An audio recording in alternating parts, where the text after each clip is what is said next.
tomchilar to'shadi, asfaltda raqsga to'shadi. Siz men bilansiz va atrofimizdagi dunyo yanada yorqinroq.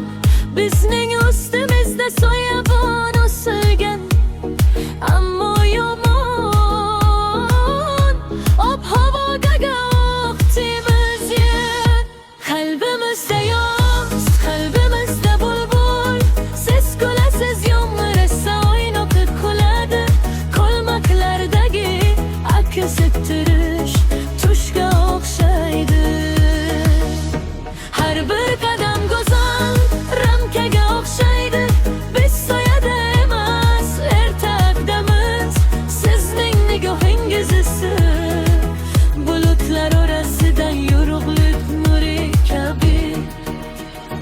Bizning qo'llarimiz bir-biriga bog'langan, ajralmas.